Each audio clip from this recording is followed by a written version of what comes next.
Click the links, join my channel here over at SubScribe. The various other links I have in a mailbox. Want to mail me a comic or something you want me to read or talk about. So gaming while grifting.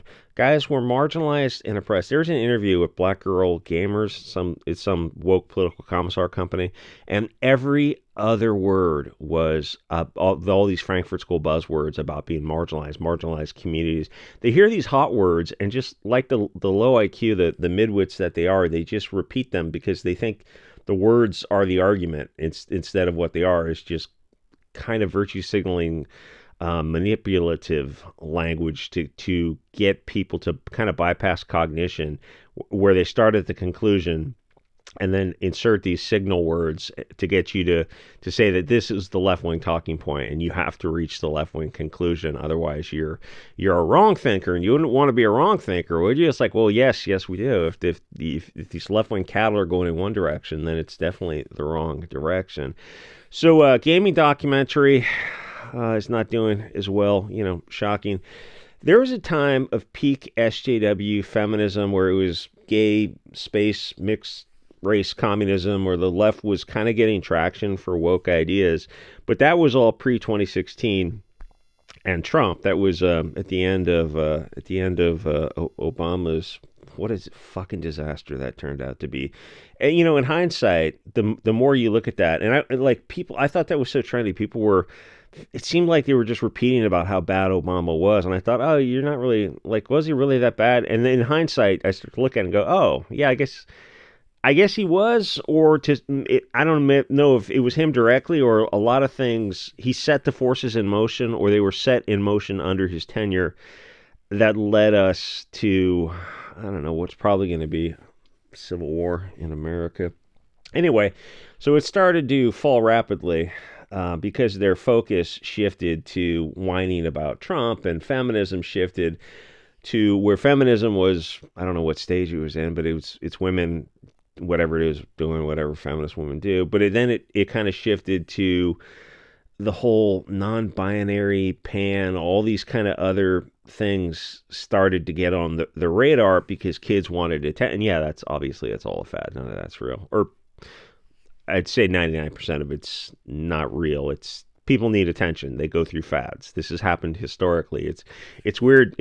Wait, the government and the media have repeatedly lied to us forever? Yes, that's right. And they're telling you the truth now? What are you, fucking No, they're not. So feminism kind of shifted into trans because everyone kind of had to, I'm pan non-binary. It gets a certain level of attention, and then it fades out, and then they go, oh, we're trans now, and that got more attention, and that is definitely faded out because a lot of people are looking back on that and go, oh, we have regrets. Like, sorry, Frodo or Mr. Frodo. I don't think we're coming back from Mordor. And so, but with the trans thing, actual, women got pushed out of the way. Feminist Frequency and a bunch of social media personalities were making money off of grifting from virtue signaling teenagers. And that has mostly ended because the money just wasn't coming in for it. Then they tried a resurgence under Biden with Sweet Baby, Black Girl Gamers, and then Sweet Baby Incorporated started a list making note of the games that Sweet Baby was involved with. And you would think, like, well, why would Sweet Baby be angry at that? Like, aren't you proud of your influence on these games and in making them mostly, I guess, gay and black is kind of what they did. But their whole grift is where women pay us attention, and we're in gaming. So they come into a male space, they play Candy Crush, they get confused, and they start crying about that the girls in the games are more attractive than they are, and they're totally not jealous. And they mostly don't play these games anyway. It's was it not Zoe Quinn, but that Nita Sarkeesian was talking about games, and the way she talked about them, she hadn't played them, and she's like someone else had got screen clips for her. She says she's a gamer, and then everything she said was like it wasn't adding up. But she made a few $1 million on it, so that adds up pretty well. So it also feels like the woke games are on the downward spiral because when these political commissars wokeify the games, they just don't make the money that they would have made if they had left them alone. And companies can't lose money forever. eventually the shareholders, no matter what Larry Fink's influence is, they start looking at these things and going, "This is crazy. You have to go in a different direction with this." And I mean, and the future of Disney is going to be fascinating to watch. But the other aspect is that people are more vocal about speaking out against these misandrist, anti-white games. And I was listening to Alyssa Mercante. Actually, she was doing some X video and she was talking about games, and even she admitted that they were losing influence, as was mainstream everything, because people are focusing more on live streams and social media personalities, which are more entertaining than ugly pox walks games lecturing you on how much they hate the right wing or people of European descent, especially Christians. And she framed it as a negative, but it's a good thing because it's a shift into a decentralized system of media where ideas are coming from more perspectives that are not allowed by these lizards that control the mainstream. People are tired of censorship. Even Zuckerberg came out with a video clip, and he said that he had his fro going on there. He had kind of an unusual look, like he was a teenager or something. He said that Meta was going to reduce censorship on, I guess, Instagram and Facebook, which I'll believe it when I see it. But I'm sure it's in response to Facebook losing market share and Twitter, Blue Sky, Gab, all the Fediverse, the Post, and Nice Crew picking some of that market share up because it's, the pie chart, it goes to 100. Unless you're growing the market, then it is a zero sum game. And there's a lot of people who need to speak truth to power, and that includes saying things that are not politically correct, racial, religious, sexual epithets. I need to say those things daily, or I suffer withdrawal symptoms. And that's part of people's personal whatever you can throw all these Frankfurt School buzzwords in there too, to speak truth to power and speaking my truth, and those words are necessary because words control the way you think. They're tied up together in this back and forth to control the way people think. Is you start by controlling language, and you take language off the table, and eventually you take the way people think off the table. And you need to have unfettered free expression to be able to take your thoughts into new directions. And I always say that, well, I don't always say this, other people have probably thought it up first, is if the right wing has free speech, we win. And that's why the left wing is not the party of free speech anymore. They were until they got power, and now they're the party of censorship, deplatforming, and they keep pushing free speech, but no hate speech. And this is this neocon problem. It's probably another video. Is this woke right concept that's coming up with the in quotes right wing.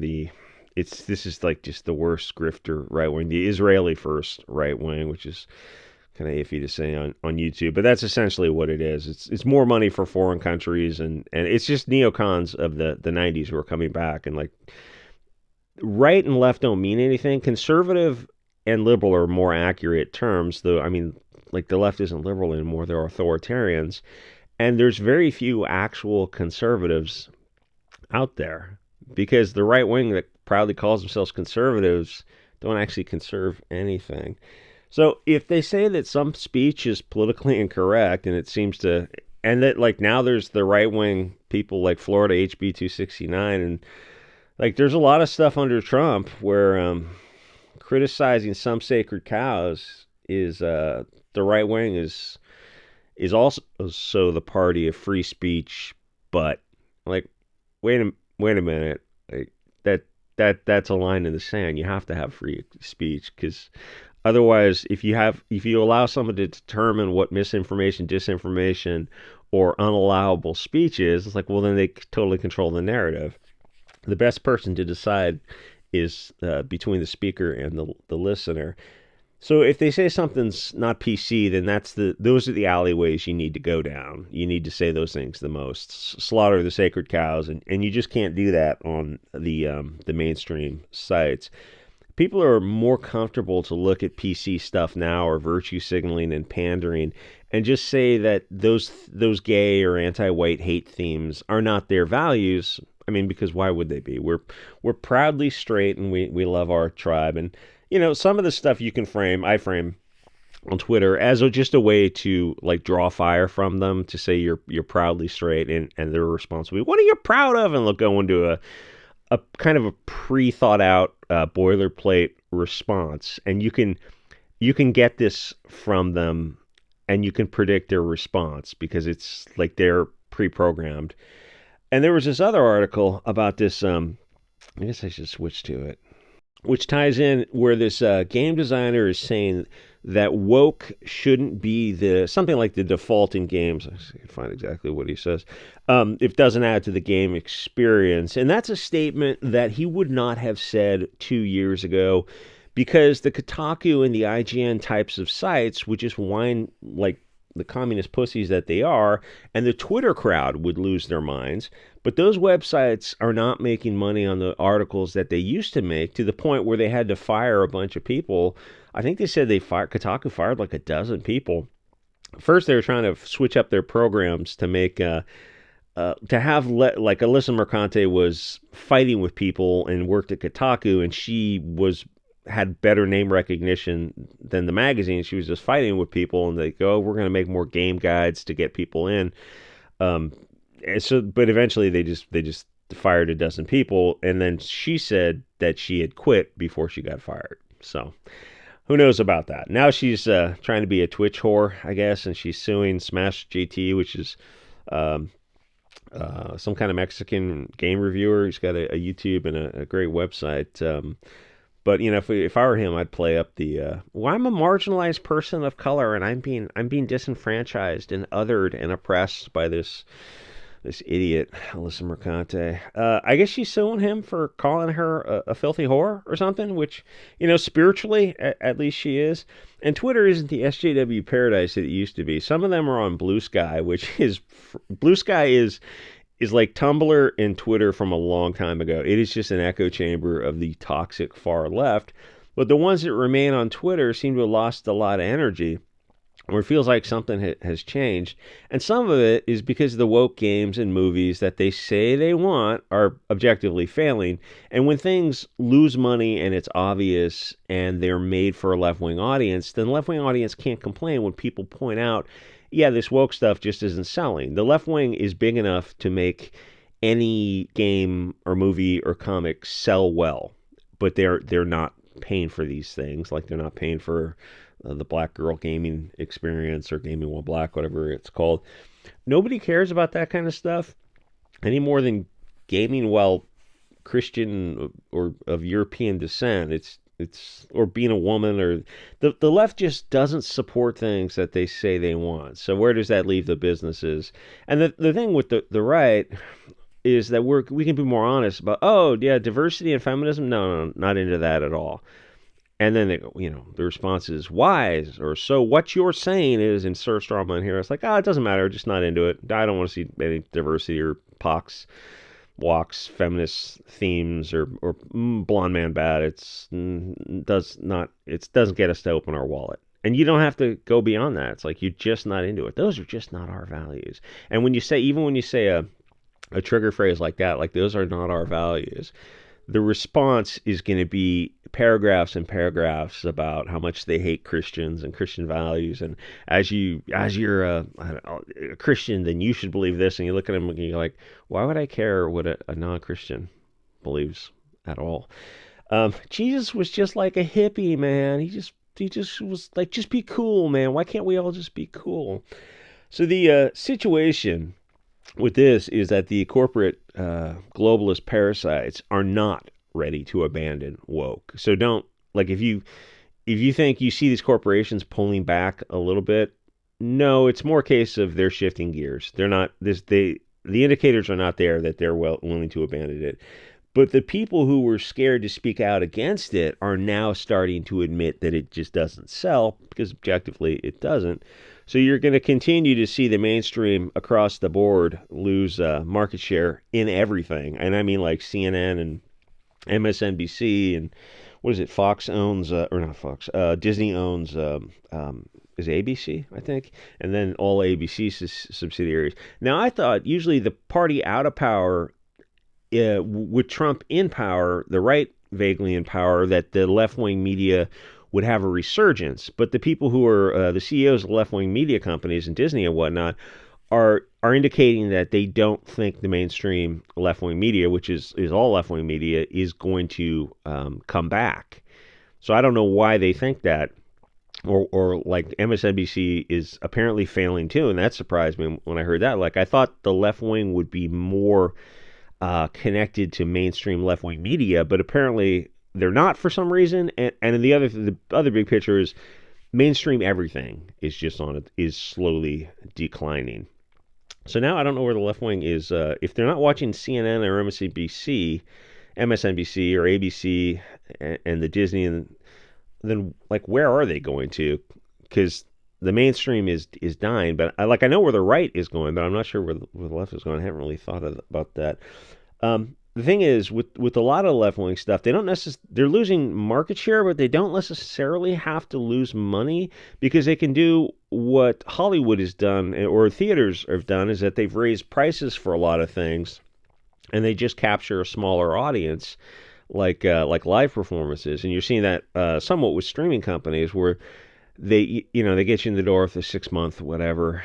I don't have any streaming, obviously.